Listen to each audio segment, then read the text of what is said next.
Unsolved. Today we are going to hold a quiz on drag culture.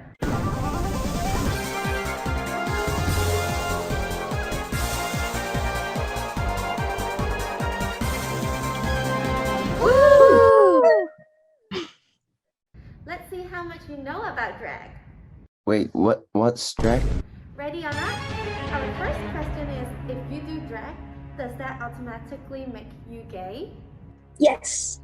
Congratulations, you are wrong! Well, that is a common misconception about drag. Let's call in an expert, shall we? Essentially, drag is a temporary and deliberate performance of gender for mostly entertainment purposes. Though drag commonly involves gay men dressing up in feminine attires to embody a larger-than-life female persona, the idea isn't really about the gender or sexuality per se. It's more so the drag element in the persona that truly matters. On the same note, being a drag queen doesn't mean you're a man who wants to be a woman, and being a drag king doesn't mean you're a woman who wants to be a man. Drag is a form of self-expression, but it doesn't always mean the person you're dressed as is yourself. It's a heightened form of artistic and creative expression that transgresses the socially constructed ideas of masculinity and femininity, whilst exploring gender itself by means of comedy, lip-syncing, or dancing. Thank you for the excellent answer, researcher. That takes us to the question 2. Is drag the same as cosplaying? I think so. Cosplaying is when you pretend to be someone else, and if you aren't doing drag because you're transgender, doesn't that mean you're cosplaying? That was an interesting answer, but unfortunately, you are wrong. But isn't that what the researcher said earlier? If you're doing drag, you don't have to be yourself, right? Oh, I'm so confused. Let us invite our special guest, La Chiquita. Cosplay also allows individuals to express a self that they wouldn't be able to otherwise. But at the same time, this form of expression is different from drag, right? Can you guide us through the similarity and the important difference between cosplaying and drag? I'm not sure that there's a huge separation between them, because it's putting on a character, it's getting dressed up, because somehow it gives you satisfaction. Nobody goes cosplaying or going drag because their pastor required them to, or they're required by law to put on a dress every Saturday.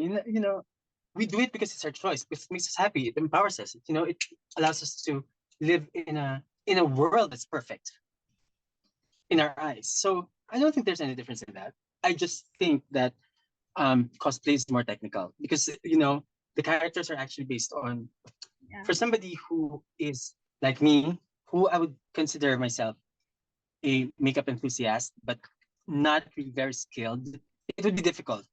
It would be difficult to create something on my own face, because I've grown used to working with my own contours, with my own with my own bone structure. Cosplaying is more technical, Yeah, it's more specific. Next up, why there are not as many drag kings as drag queens? Is it because we live in a male-dominated society and traditionally tomboys are accepted but femboys are not? Beauty standard, which defines what is beautiful and attractive about people's physical appearance, have changed over time and varied by country. 5 hours later. So that's why I think soup is the best thing to have been invented. Wait, what was the question? Aha, you have fallen right into my trap. Also, the answer was way too long, so you get an automatic fail. Ah, darn it. Researcher, take it away. Essentially, drag is a temporary and deliberate performance of gender for mostly entertainment purposes. Though drag commonly involves gay men dressing up in feminine attires to embody a larger-than-life female persona, the idea isn't really about the gender or sexuality per se. It's more so the drag element in the persona that truly matters. On the same note, being a drag queen doesn't mean you're a man who wants to be a woman, and being a drag king doesn't mean you're a woman who wants to be a man. Drag is a form of self-expression, but it doesn't always mean the person you're dressed as is yourself. It's a heightened form of artistic and creative expression that transgresses the socially constructed ideas of masculinity and femininity, whilst exploring gender itself by means of comedy, lip-syncing, or dancing. Thank you, researcher. The answer is we have no way of confirming the actual number of drag queens and kings, even though they differ in popularity. At the end of the day, drag kings are just as valid as drag queens. Speaking of drag kings and drag queens, last question, folks. Can anyone do drags? I think so. You just have to... No, is the answer. And oh, that's the right tactic for MCQ anyway. You didn't let me finish. What? You want to fight? Come fight then.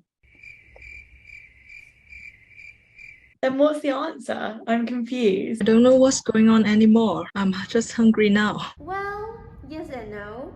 Researcher, we're bringing the big gun back. Talk about like the drag. Like you guys want to be drag because it makes you guys happy and stuff. Like no one is forcing you guys to do it. I think anyone can be drag. Like, does the person have to like have certain quality to be a drag, or like can anyone, if the person wants to do drag, then can the person just go do drag? Well, there's that one major requirement, but there's only one. You have to want it. That's it. The first time I ever put myself in drag, when I was in college theater, I was just wearing an 80s blouse that I stole from my mom's wardrobe, and then I overlaid my eyeliner, and then I put more eyeshadow, and it was like, it was drag for me, There's no, I think, in terms of putting things on your body, there's no minimum requirement. I don't think so. There are looks that are red carpet worthy, and there are also looks that are, would make a good poster for a drag workshop, for example. But I think all drag is valid. If you say that's your drag, that's your drag. If you say that's your drag, and it makes you a different person because of that, wearing a hairpin for you is your drag, and you feel empowered for that, it's your drag. Because I think that's the whole point of drag. It's giving the fuck you to societal gender norms and being activistic in a fabulous way. And fabulous is relative. Fabulous can be Miss Fame, or fabulous can be divine. Fabulous is also relative. Your fabulous is your fabulous. You know what I mean? So not everyone can be a drag queen, but a drag queen can come from anywhere, in any form. As long as you want it and feel empowered by it, it is your drag. And that brings us to the end of our show. You'll all have won exactly 0 points, but there is no need to take the L just yet. After today, I hope all of you will walk away with renewed knowledge about drag culture. Thank you for watching, and don't forget to like and subscribe. Bye bye!